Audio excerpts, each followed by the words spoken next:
할렐루야. 네. 이 땅을 우리가 살아가다 보면 많은 힘들고 어려움이 있지 않습니까? 사람이 힘들고 어려운 일을 닥치게 되다 보면 마음이 좀 좁아진다 그럴까요? 마음이 협소해지는 걸 느껴요. 왜? 거기에 집중하다 보니까 여러분들이 어떤 병에 걸리든지 또 예기치 않은 어려움에 부닥치게 되면 신앙인들은 그것들을 대하는 태도와 자세를 달리하셔야 됩니다. 하나님이 살아계시고 나를 사랑하심을 믿는다면 모든 좋은 일, 나쁜 일 다 뜻과 목적이 있어서 내 앞에 일어나는 것이에요. 내가 죄를 지면 잘못된 삶을 살면 어려운 일이 일어나겠죠. 그걸 보고 내가 하나님 앞에 좀 잘못된 삶을 살았나? 회개해야겠구나. 깨닫는 계기가 되고 또 좋은 일, 복된 일이 일어나면 하나님 복 주시는구나. 감사합니다. 또 이렇게 나가고 그래서 우리가 어떤 일이 생기든 우리가 그 사건과 일을 보는 관점을 갖는 게 중요해요. 크리스찬들은 항상 믿음의 관점을 갖고 사셔야 됩니다. 하나님이 살아계시고 나와 함께 하시고 내가 그 하나님을 믿고 산다면 어떤 일이든지 결과적으로는 잘 되게 되어 있습니다.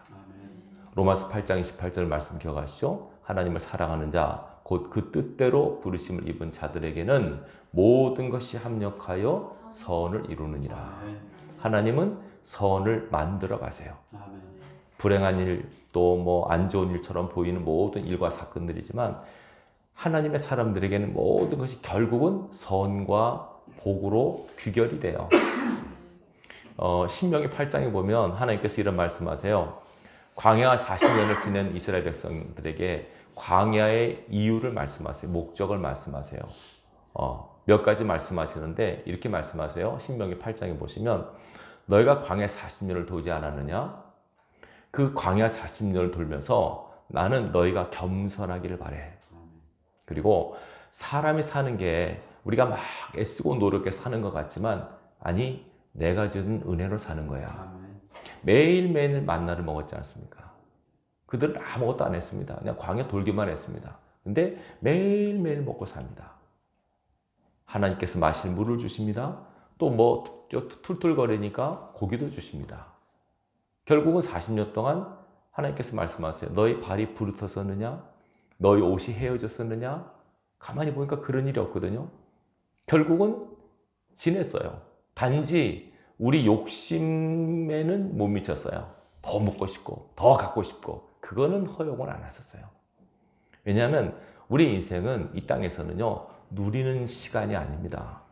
이 땅에서는 하나님대로 잘 살아서 영원한 천국 거기서 누리는 거예요.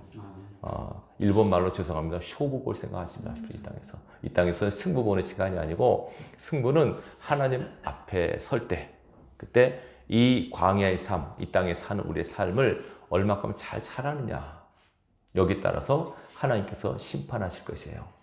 우리는 하나님을 믿고 살고 있습니다. 신명기 8장에 보면 이렇게 말씀하세요. 이 광야를 지나게 해서 마침내 내게 복을 주려 하시면이라 이렇게 나와요. 이게 힘들고 어려운 시간들이 내게 복이 된다는 거예요. 재밌지 않습니까? 우리가 비슷하게 생각할 것이 이런 말이죠, 여러분. 젊어 고생은 사소한다. 고생을 좋아하는 사람이 어디 있겠습니까? 근데 뒤돌아보면, 젊어서 고생은 돈 주고 사서라도 해야 돼. 그거 고생 안 하는 사람은 사람이 안 돼. 자녀 키우면서 그러지 않습니까? 속속이면, 너 커서 엄마 아빠처럼 돼봐라. 너 커서 애 낳아봐라. 너도 커서 애 키워봐라. 지금 엄마 마음을 알 거다. 이렇게 부모님 말씀하시잖아요. 그때는 모르는 거죠. 근데 결혼해서 막 부딪혀보고 애 낳아서 막 부딪혀보고 또 애 낳으면 되게 키우고 장가가 요새는 결혼해도 그 걱정이 하다가 이전에 보면 어느 장로님이 기도 제목이에요. 목사님 우리 딸아이 나이가 너무 들어서 이 시집 보내야 되겠는데 기도 좀 해주십시오. 맨날 만나면 그 얘기 했었다는. 마침내 그 따님이 결혼을 하게 됐어요. 목사님이 얼마나 장로님 소원 풀으셨어요? 원이 없으시겠어요? 장로님 그 말 듣고 제가 가서 뭘 알 수 있으려나 또 걱정하는 거예요. 끝없어요 인간의 걱정은. 또 애를 낳으면 또 잘 클려나 별 걱정 끝없어요. 사는 동안에는. 그러니까 우리가 그렇게 말씀드렸죠. 어떤 사건을 보는 관점을 잘 가지셔야 돼요. 이런 말을 제가 들었어요. 문제를 문제로 보면 문제지만 문제를 문제로 보지 않으면 문제가 안 된다. 이상한 말 같지만 맞는 말이에요. 그렇죠? 우리가 어떻게 보느냐, 어떻게 대하느냐에 따라서 크게 보일 수도 있고 작게 보일 수도 있어요. 골리앗 앞에 다윗이 있어요. 아니, 다윗 앞에 골리앗이 있어요. 딱 골리앗 3m가 넘는 거인이 딱 앞에 왔을 때 모든 이스라엘 백성은 벌벌벌 떨었어요. 근데 꼬마 소년 다윗은 우습게 여겼어요. 왜 똑같이 보는 골리앗을 다윗은 그렇게 봤을까요? 왜냐하면 이스라엘 백성, 사울 왕 비롯한 이스라엘 백성들은 골리앗의 그 외모, 커다란 그냥 무서운 그냥 거대함 그거를 봤는데 다윗은 하나님을 본 거예요. 하나님의 눈으로 골리앗을 보면 아무것도 아닌 것처럼 보이죠. 그래서 사람들은 저 거인 우리가 어떻게 상대하나? 다윗은 뭐라고 봤다고요? 야, 거인 때릴 때가 많네. 아무 데나 던져도 다 맞겠네. 그렇게 본 거예요. 그러니까 말씀드렸습니다. 여러분이 삶을 살아가면서 겪는 모든 대소사들을 하나님께 완전히 위탁하시고 그 문제가 해결되기를 위해서 기도하시겠지만은 아니 하나님 이 문제가 나를 성숙하게 만드는 기폭제가 되게 하시고 나 신앙을 성숙해 하는 자양분이 되게 하시고 이 문제를 이길 수 있는 지혜와 능력을 주십시오. 그러면 그 고난이 여러분의 신앙을 더 성숙하고 또 한 단계 업그레이드 시킵니다. 분명합니다. 여기 계신 다 연로하신 분들 알 거 아닙니까? 고생해야지 사람이 돼요. 고생 안 하면 안 되더라고요. 젊은 사람들 그 얘기하면 싫어하겠지만 할 수 없어요. 반드시 어려움의 터널을 통과하는 그 사람이 복이 복인 줄 알아요. 건강하신 분들은요, 건강에 대한 고마움을 모릅니다. 그러나 정말 아파본 분들, 사경을 헤매본 분들은 건강이 이렇게 중요하구나. 건강한 것이 얼마나 축복과 은혜인가 하는 것을 깨닫습니다. 뭐 제 얘기 자꾸 가끔 해도 죄송한데 저는 오랫동안 위장병을 앓아가지고 제 소원이 라면 한번 먹고 빵 한번 먹고 돼지고기 한번 먹고 죽었으면 소원이었겠다. 제 소원이었어요. 고등학교 때 결핵 걸려가지고 피를 토하면서 학교를 갔다 갔다 하는데 집에서 학교 끝나고 집에 걸어가는데 그 약간 언덕바위 길이네요. 거기 빵집이 하나 있어요. 지금도 기억해요. 만나당이라는 빵집이에요. 학교 끝나갈 때 그때 빵 굽는 시간이에요. 빵 냄새가 얼마나 맛있는지 진짜 먹고 싶어 그냥 속된 말로 환장하겠더라고요. 근데 소화를 못 시키니까 저는 밀가루 소화를 못 시켰어요. 소화를 못 시키면 먹을 수가 없는 거예요. 그래서 내가 야, 빵 먹는 사람 얼마나 행복할까. 저렇게 마음껏 먹을 수 있는 사람. 근데 내 친구가 먹길래 너 행복하지? 그러니까 뭐 행복해? 그냥 먹는 거야. 그렇게 말하더라고요. 복이 복인지 모르는 사람은 복된 사람이 아닙니다. 감사하시길 바랍니다. 자, 오늘 말씀 제가 약간 못났지만 자 보세요. 성경에 태초란 말이죠. 구약에서 창세기 1장에 나오고 요한복음 1장에 나와요. 그래서 요한복음은 신약의 창세기라고 불러요. 히브리어 태초란 말은 베레시트, 헬라어 태초란 말은 아르케 이렇게 나옵니다. 그래서 창세기 1장을 들어보면 이런 말 있죠. 태초에 하나님이 천지를 창조하시니라 이렇게 시작이 돼요. 근데 요한복음 1장 1절을 보면 태초에 말씀이 계시니라 이렇게 시작되는 거예요. 그러니까 창세기 1장에는 제일 처음에 하나님께서 시작하실 때 모든 걸 시작하실 때 표현이고 요한복음 1장에는 시작 이전의 상태, 뭔가 만들기 전의 상태를 뜻해요. 그래서 학자들은 창세기 1장 1절보다 요한복음 1장 1절에 더 오래된 시간이다 이렇게를 보고 있어요. 분명한 것은 여러분 성경이 재밌는 게 성경은 처음부터 끝까지 다 얘기가 돼 있어요. 어떻게 모든 것이 시작됐는가, 기원, 그 다음에 어떻게 끝날 것인가, 정말 다 나와 있어요. 재밌지 않습니까 여러분? 과거가 저는 가끔씩 이 창세기나 요한 보면서 천지를 창조하실 때 어떤 모습이었을까 궁금해요.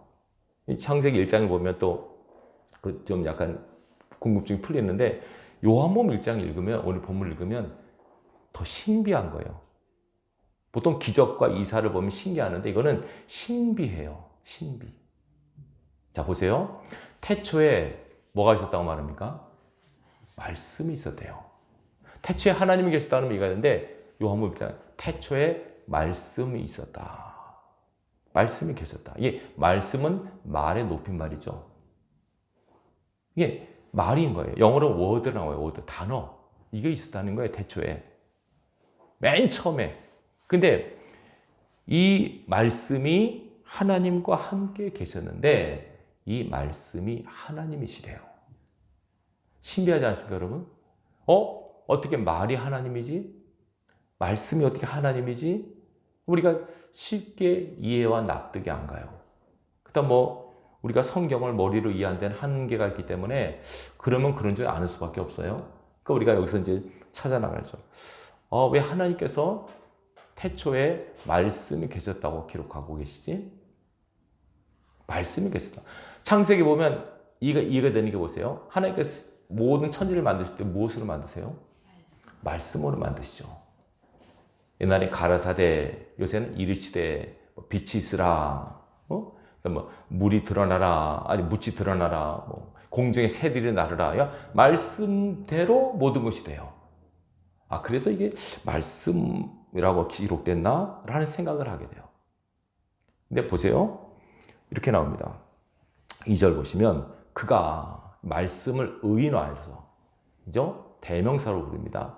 그것이가 아니라 그가 태초에 하나님과 함께 계셨고 말씀이 하나님과 함께 계셨대요. 그러면서 3절 만물이 그로 말미암아 지은 바 되었으니 지은 것이 하나도 그가 없이는 된 것이 없느니라. 자, 신비하죠? 말씀으로 모든 것이 지어졌대요. 그러면서 그가 없이는 그 말씀, 근데 인격화된 말씀입니다. 대명사입니다. 그가 없이는 된 것이 없느니라. 다시 말하면 이 모든 피조물들이 말씀에 의해서 창조되었다고 기록하고 있어요. 그죠? 그 다음에 4절 보세요. 그 안에, 그 말씀 안에 뭐가 있었다고 말합니까? 생명이 있었다. 이것도 신비한 말이죠. 근데 이 생명은 사람들의 빛이 되었다. 그리고 5절 그 빛이 어둠에 비쳤는데 어둠이 깨닫지 못하더라. 이 깨닫지 못한다는 말은 다르게도 번역되는 것이 이기지 못하더라 라고도 번역이 돼요. 이거는 당연하죠. 빛과 어둠이 부딪히면 누가 이깁니까? 빛이 이기죠. 그렇기도 하고 빛이 비쳤는데 어둠이 도대체 빛을 알아보지 못했다는 뜻도 돼요. 자, 근데 오늘 잘 보세요.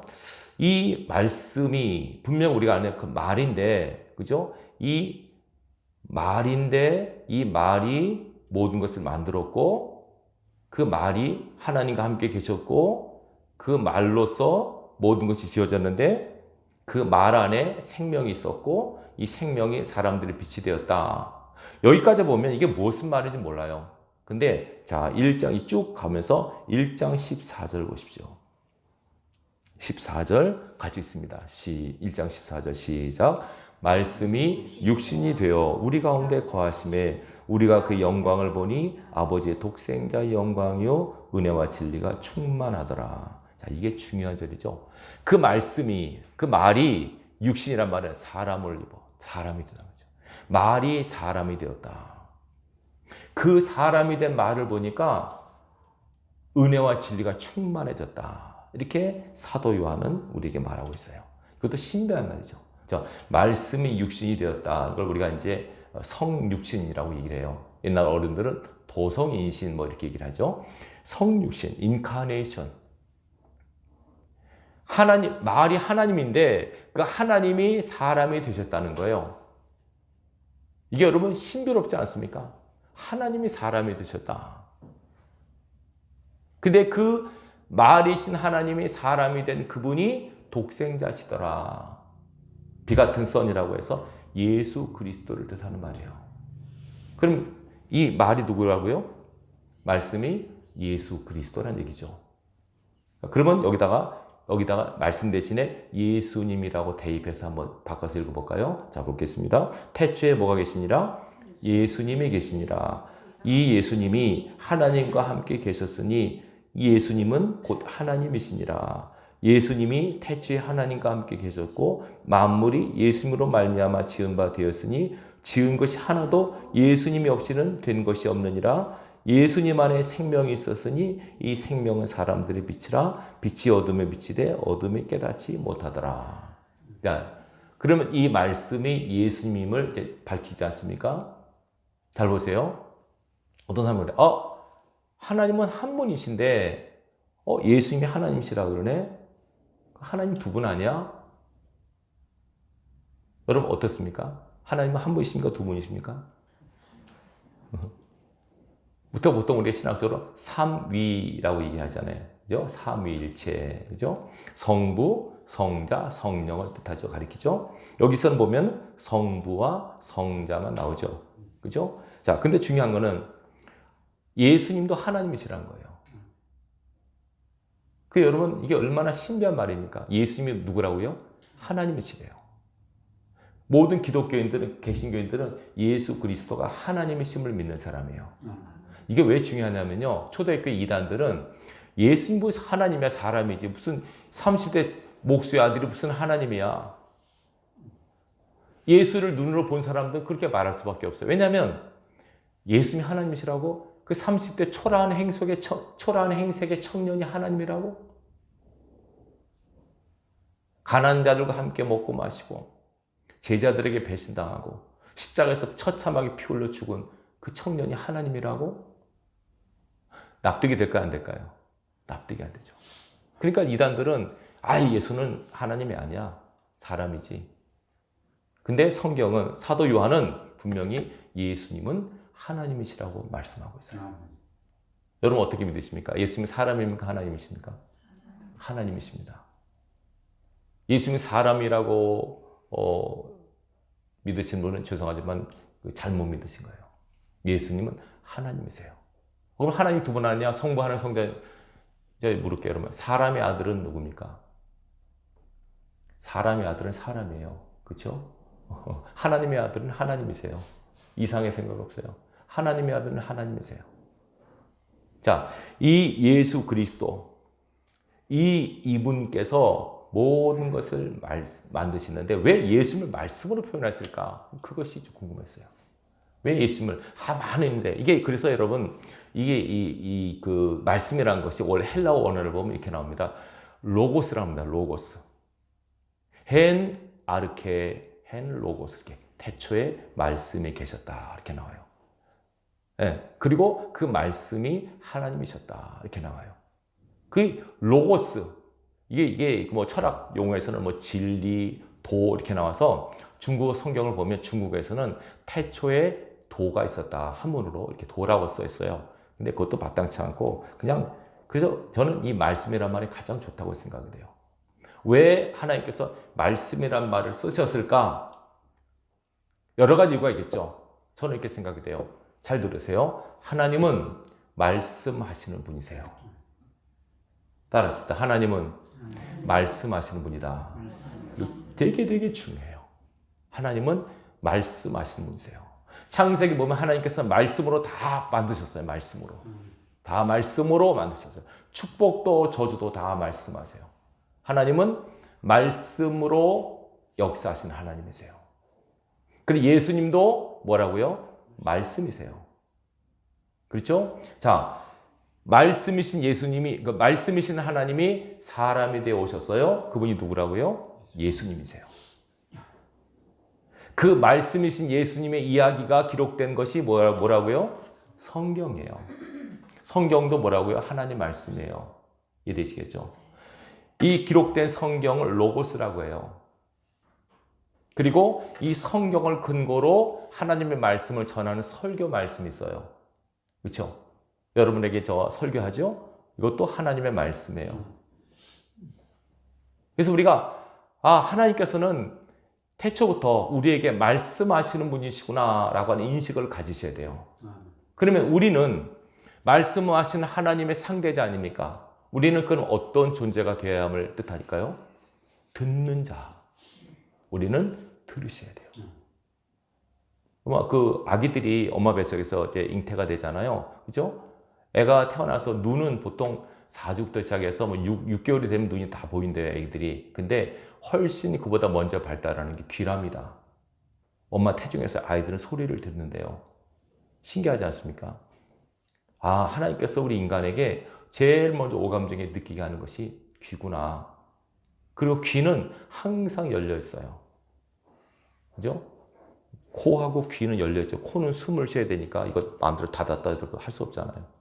눈은, 입은 떴다 감았다 할 수 있어요. 열었다 닫았다 할 수 있어요. 이거는 필요할 때 뜨고 필요 없으면 닫고 하는데 귀는 항상 열려 있어요. 혹시 여러분 귀 마음대로 닫을 수 있는 분 계십니까? 아, 나 듣기 싫은 소리 안 들을래. 근데 여러분, 인간은 들어야 사는 존재이기 때문에 하나님께서 우리 귀를 제일 먼저 열어놓으신 겁니다. 들어야 됩니다. 그러니까 여러분 설교 말씀을 지금 듣고 계십니다. 하나님 말씀은 들어야 우리가 살기 때문에 그런 거예요.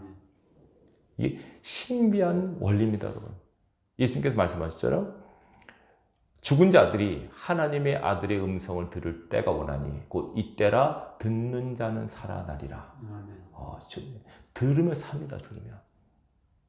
이걸 우리가 이제 육적으로 표현한다면 음식을 먹듯이 하나님 말씀을 먹는다로 표현을 해요. 그래서 우리 인간은 하나님의 말씀을 들어야만 살 수 있는 존재로 그렇게 우리를 만드셨어요. 그래서 이스라엘 백성들이 성경 구약에 보면 이스라엘 백성이 이런 말 성경에 많이 나오죠. 들으라 이스라엘아 라는 말이 많이 나와요. 들으라 이스라엘아. 이스라엘 히브리어로 쉐마라 말입니다. 쉐마 이스라엘. 내 백성아 들으라. 누구의 말씀을? 하나님의 말씀을 들으라. 우리는 그 말씀을 듣고 청종하고 순종하는 존재가 돼야 돼요.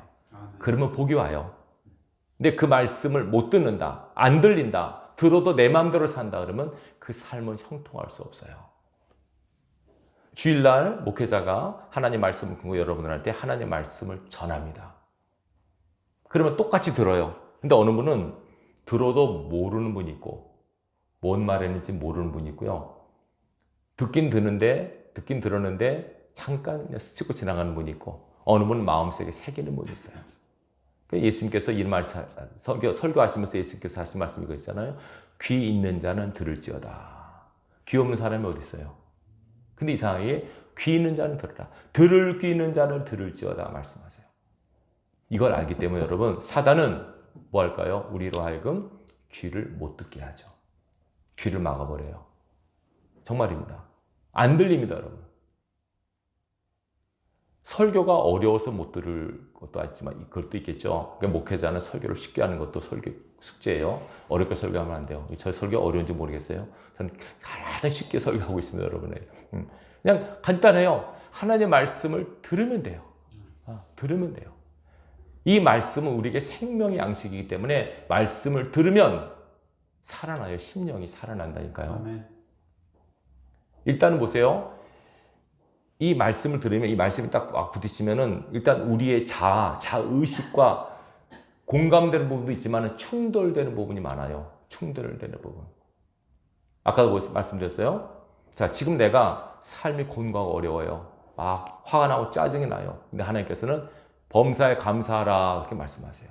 그러면 나는 지금 속상하고 억울한데 감사하라고 충돌이 되죠. 그때 이제 우리가 결단해야 돼. 내가 내 기분, 내 마음대로 행동할 것인가 아니면 하나님 말씀에 따를 것인가 그건 내가 선택하셔야 돼요. 어느 쪽을 선택하시겠어요? 여러분 우리 인생도 내가 선택하는 거예요. 바른 길을 갈 것인가 옳은 길을 갈 것인가 아니면 자행자재라고 그러죠. 자기 마음대로 생각하고 자기 뜻대로 살아가는 그런 인생을 살 것인가 우리가 선택하는 것이에요. 성경 말씀하고 있어요. 행복과 불행이 너희 앞에 있다. 너희가 선택하라. 아멘. 우리에게 주신 자유라고 하는 이 자주권은 되게 중요해요. 인간은 그 권리가 있어요. 그래 하나님께서 우리를 존중하신 거예요. 아담과 하와에도 말씀하셨잖아요. 선악과를 따먹을 수 있게 하셨어요. 안 먹을 수도 있게 하시고 너희가 선택하는 거예요. 근데 아담과 하와는 그 자유조건을 잘못 선택했죠. 하나님 말씀을 어겨서 그렇게 죄 가운데 떨어지게 됐고 오늘날 그 그 영향을 우리가 받고 살아요. 계속 이 선택권의 문제는 지금도 계속해서 있어요. 교회 나오는 것도 여러분 선택이에요. 그죠? 내가 나갈 것인가 말 것인가. 또 말씀을 듣는 것도 마찬가지고 말씀을 듣고 행하는 것도 마찬가지예요. 어떤 사람이 막 미워요. 보기 싫어요. 근데 하나님께서 뭐라 그래요? 사랑하라 그러세요. 그러면 사랑하라는 말씀과 꼴 보기 싫은 내 마음과 둘 중에 하나 써요. 선택을 해야 돼요. 어느 쪽 선택할 겁니까? 믿음의 사람은 내 생각, 내 의지를 내려놓고 하나님 말씀에 순종하십니다. 그럴 때 살 길이 열리는 거고 복된 길이 열리는 것입니다. 하나님은 우리가 잘 되기를 바라십니다. 상식아닙니까? 어느 부모가 자기 자식이 잘못되기를 바라는 부모가 되겠습니까? 좋으신 아버지께서는 사랑하는 자녀들이 잘 되기를 바라세요. 우리에게 이 성경을 통해서 살 길을 알려주셨어요. 잘 되는 길을, 행복한 길을 알려주셨어요. 잘못된 길은 뻔해요. 하나님 말씀을 어기고 죄의 길로 가는 생은 결국은 잘못돼요. 하나님께서 그렇게 막으시는 거예요. 그렇게 하지 마라. 그 길로 가지 말아라. 그렇게 행동하지 말아라. 그래서 시편 1편에 보면 이렇게 말했죠. 복 있는 사람은 세 가지를 안 한다 그러잖아요. 악인의 꾀를 쫓지 않고 죄인의 길에 서지 않고 오만한 자의 자리에 앉지 않고 오직 여호와 율법을 즐거워하며 그 율법을 쥐하로 묵상하는 자로다. 저는 시냇가에 심은 나무가 씨를 쫓아 과실을 맺으며 그 잎사귀가 마르지 아니한 것 같으니 그 행사가 다 형통하리로다. 그렇죠? 우리가 삶을 살아감에 있어서 여러분들이 항상 생각하십시오. 순간순간마다 하나님은 지금 내가 무엇을 하길 원하실까? 어떠한 마음을 갖고 살길 원하실까?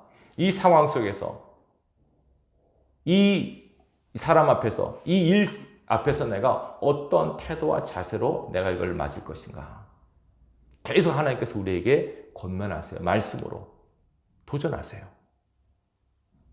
기억하라. 내가 너와 함께 있으니까 넌 항상 긍정적으로 생각하고 소망을 갖고 살고 모든 일에 감사하고 살아라. 우리 뜻이 하나님의 뜻이에요. 그렇죠?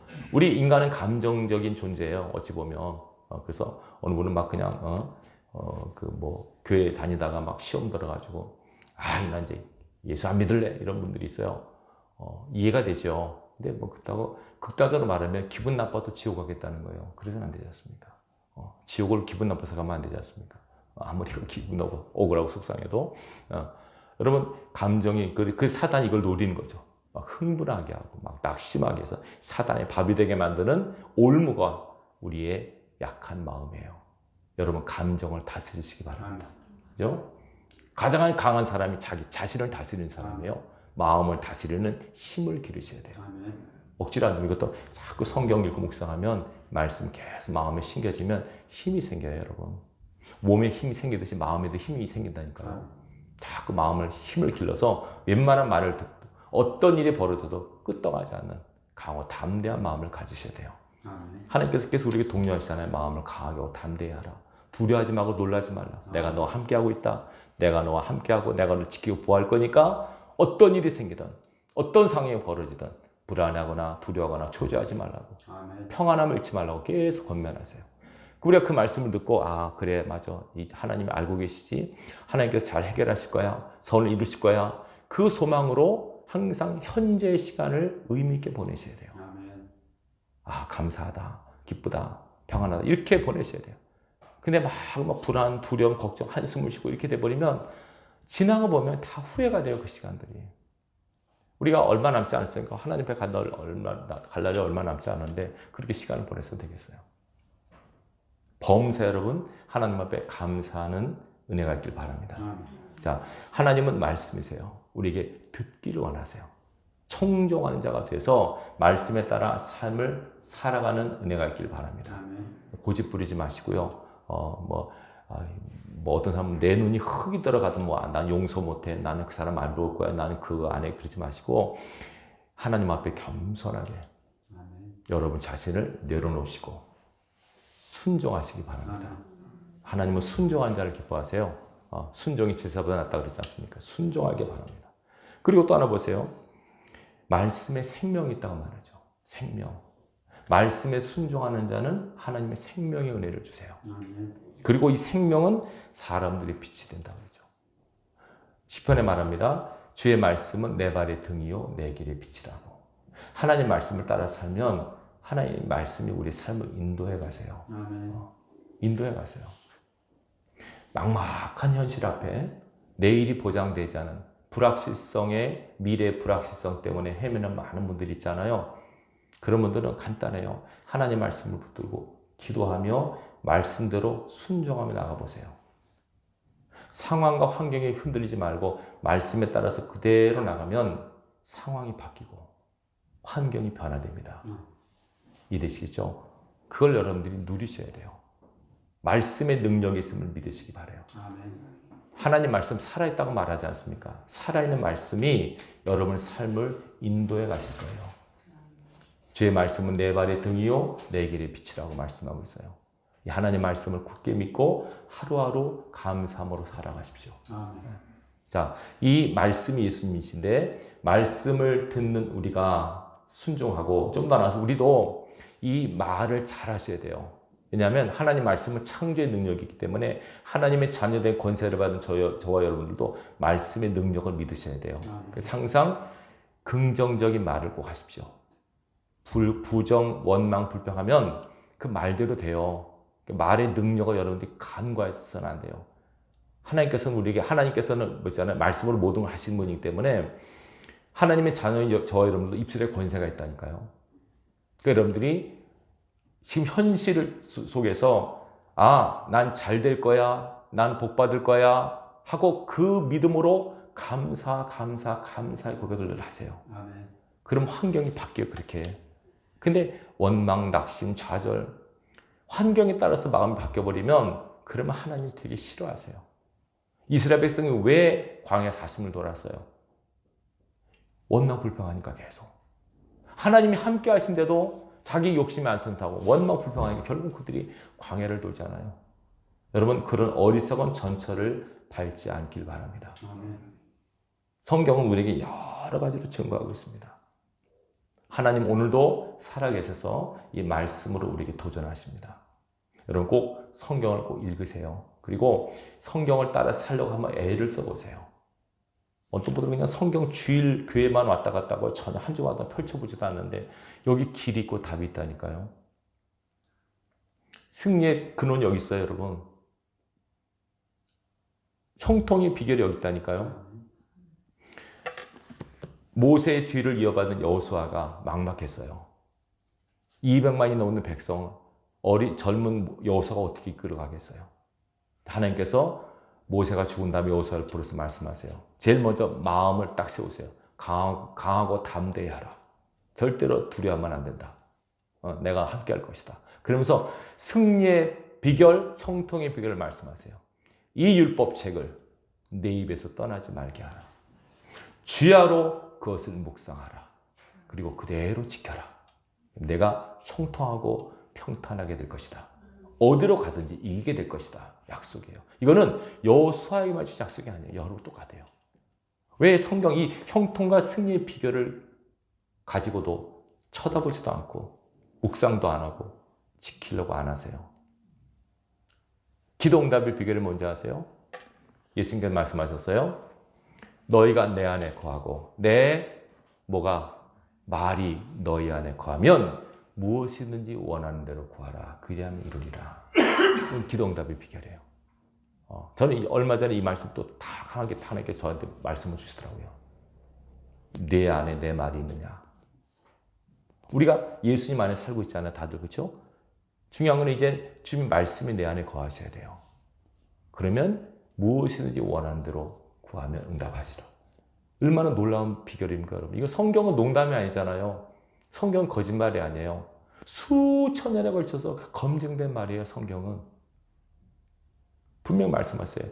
여러분, 승리와 형통과 평탄을 원하신다면 하나님 말씀을 가까이 하십시오. 말씀을 묵상하시고 말씀을 따라 살고 애를 써보십시오. 그러면 반드시 승리가 옵니다. 형통이 옵니다. 간단합니다. 자, 요한복음 1장은 신약의 창세기예요. 왜 이 말이 이유가 되냐면 예수님으로 인하여 새로운 시대가 열리는 거죠. 예수님께서 새롭게 하시는 거죠. 자, 새롭게 시작하신 예수님께서 우리에게 새로운 계명을 주세요. 뭡니까? 서로 사랑하라는 거죠. 이것이 성공과 형통과 승리의 비결입니다. 서로 뭐 하라고요? 사랑하라. 이게 굉장히 공감이 가고 쉬운 것 같지만 어렵습니다. 왜냐하면 내 마음에 드는 사람만 내 옆에 있지 않잖아요. 대부분 보기 싫은 사람, 꼴 보기 싫은 사람, 막 거스는 사람이 있대. 성경은 그렇잖아요. 너와 가까이 있는 모든 사람 무조건 사랑하라. 내가 너희를 사랑했듯이 너희를 사랑하라. 이것이 계명입니다. 이 사랑의 법을 실천할 때 그 사람은 형통하고 천국 갑니다. 믿음으로 천국 가지만 죄송합니다. 사랑하지 않으면 천국 못 갑니다. 정말입니다.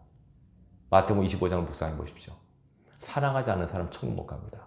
내가 이렇게 기도 많이 했는데요. 내가 헌금 많이 했는데 아닙니다. 사랑하지 않으면 천국 못 갑니다. 아내나 남편, 자식, 부모, 이웃들 사랑하지 않으면 천국 못 갑니다. 주님 말씀하시잖아요. 미워하거나 정죄하면 천국 못 갑니다. 철저히 회개하고 무조건 사랑하셔야 됩니다. 자신이 없으면 주님의 십자가를 묵상하십시오. 그래서 우리가 사랑하려면 먼저 내가 어떤 존재가 알아야 돼요. 나 같은 죄인이 없다는 걸 깨닫고 나 같은 죄를 용서하시고 사랑하신 그 하나님의 사랑을 깨달으면 모두를 품어 안을 수 있어요. 정말이에요. 나 같은 죄인 살리신 그 주님, 내가 이제 그 은혜를 입었고 내 용서함 받았는데 내가 누구를 못 사랑하랴. 그죠? 죄 지은 여인, 간음하다 현장에 잡힌 여인 다 정죄했어요. 예수께서 뭐라 그러세요? 나도 너 정죄하지 않아. 다시는 죄 짓지 말아라. 말씀하세요. 사랑하는 주님이세요. 여러분, 어떤 사람을 봤을 때 항상 하나님이 보시는 눈으로 볼 수 있길 바랍니다. 난 저 사람 보기 싫어. 저 사람 못된 사람이야. 그렇게 보시면 안 됩니다. 사람을 죽인 살인마도 하나님 불쌍히 여기세요. 그것이 하나님의 마음이에요. 그 주님의 마음을 품지 않으면 하나님 앞에 설 수 없어요, 여러분. 천 없는 사람도 귀신을 쫓고 능력행해도 말씀하잖아요. 불법을 행했다고. 사랑이 없다는 얘기죠. 여러분 주위에 어려운 사람 있으면 꼭 손을 펴시기 바랍니다. 불쌍한 사람 도와주라고 있는 거예요, 여러분. 도와주라고. 가정에 아픈 사람 있으면 꼭 돌봐주세요. 그게 축복입니다, 여러분. 여러분이 누군가를 도울 수 있다는 것은 축복과 영광입니다. 내가 누군가 도움을 받으면 빨리 일어나서 하나님, 남한테 도움 주는 사람 되게 해주세요. 남을 도울 수 있는 자가 되게 해주세요. 물질 있으면 도우라고 있는 거예요, 여러분. 건강했으면 도우라고 있는 거예요. 그냥 나 혼자 잘 먹고 잘 살아. 그거 아니에요. 성경 뭐라고 해요? 사랑은 딴 거 희생이에요. 희생. 헌신이에요. 여러분의 몸과 여러분의 시간과 마음을 헌신하셔야 돼요. 어떤 사람이 나한테 뺨을 때려요. 이 뺨 돌리래라. 오리를 가자는데 어디 가라? 십리를 가라. 겉옷을 벗어라. 속옷까지 벗어주라. 이게 뭐예요? 희생이에요. 희생. 물질을 희생, 시간을 희생. 여러분 희생하면 바로 그게 사랑의 열매고 그걸 통해서 하나님은 너는 내 자녀가 맞구나. 하나님의 속성이 뭐예요? 사랑이시니까. 하나님께서 말씀이신 예수님을 보내신 것 바로 사랑의 확증이에요. 아멘. 그래서 성경 전체 요지를 뭔지 아십니까? 요한복음 3장 16절 뭐라고 말합니까? 하나님이 세상을 이처럼 사랑하사 독생자를 주셨으니 예수님은 사랑의 열매로 오셨어요. 아멘. 예수님은 우리를 사랑하셔서 돌아가셨어요. 그걸 우리가 깨달았다면 이제 우리도 남은 인생 동안 사랑하는 동안에 끝까지 사랑하며 사십시오. 아멘. 베풀며 사십시오. 아멘.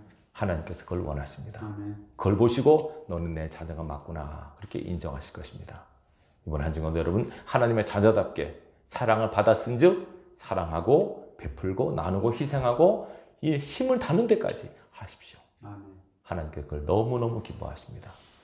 나눠주는 제사 하나님이 기뻐하는 제사라고 말합니다. 베푸는 삶 얼마나 이 복된 삶인지 아십니까? 예배도 하나님 앞에 드리는 겁니다, 여러분.